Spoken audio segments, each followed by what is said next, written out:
a paper cloth as a backdrop.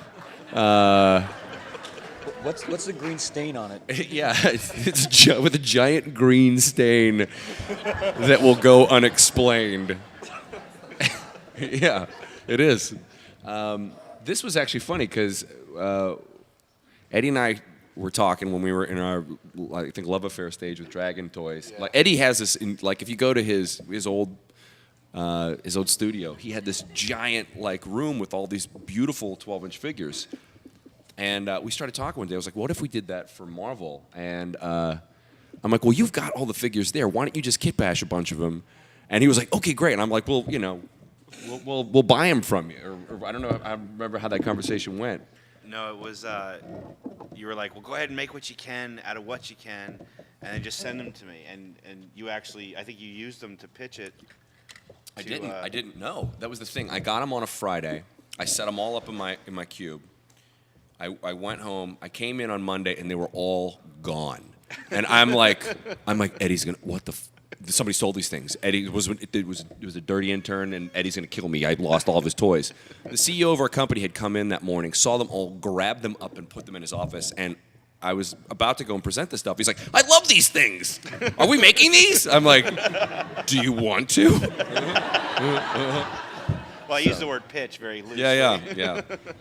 So, I mean, when what we did is when we took it to Toy Fair to kind of show the buyers like the width and breadth of what we could do with this line, we developed a bunch of stuff that, it was literally customs. They were custom action figures that we had made to just kind of sell the idea of the line.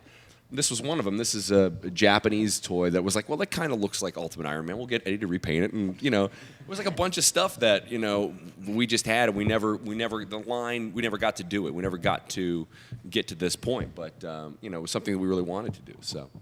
Do you remember that? I haven't seen that since it left my shop. I mean, that's.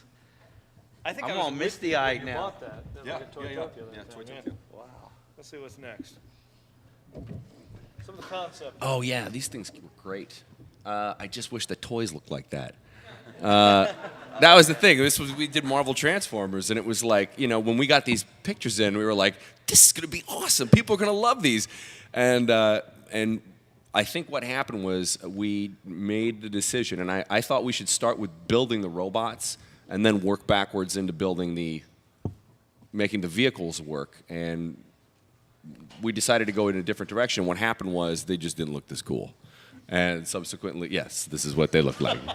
This is what happens sometimes. But this is the shotgun approach to making toys. Sometimes things work and sometimes things don't. And, you learn things on the way. I mean, that's kind of the cool thing about this company is, we've all been able to wear a bunch of different hats. We had a lot of creative freedom. We could really just have fun and just do what we wanted to do for the most part. Yeah. And you guys were also able to take that sort of concept with the super articulated thing when you got the wrestling license and apply it to that. Well, it makes sense. I mean, these wrestlers they can move in ways that, that the action figure should, So. And how much thought was given to sort of each different tool as to how often it can be reused? Because that was sort of a big piece of it. And as many times as possible. A lot of money goes in those tools, and to try to get the bang for your buck. Sorry. Damon just got sick right on the way down here, so he sounds like Clint Eastwood now.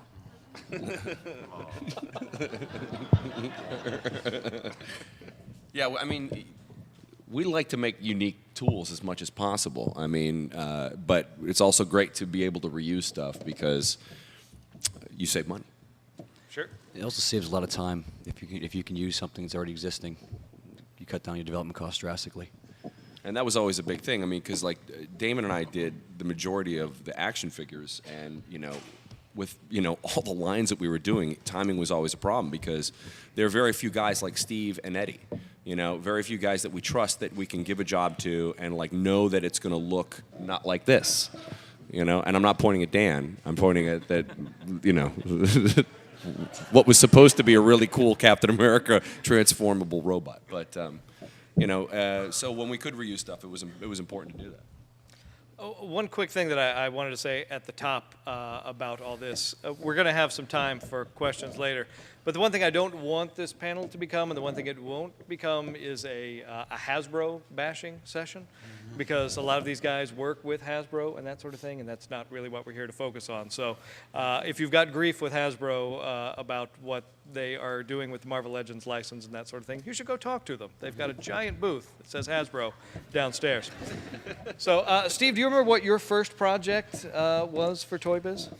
Yeah, I remember it very well.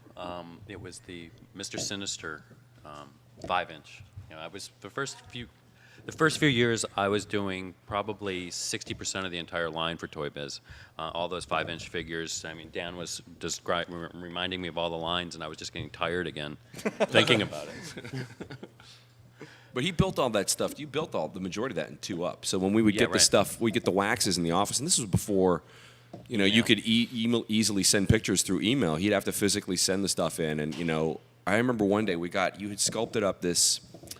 It was a man bat. Yeah, it was like it was Morbius had turned into a vampire, so it was like this giant like werewolf vampire thing, and it had like backwards kicking dog legs.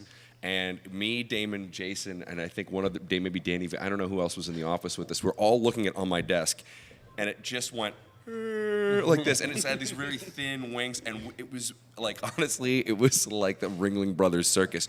We all came in and like at different angles, and we caught it, and it was pretty funny. But you know, it was like he'd have to send these things in all the time. Absolutely.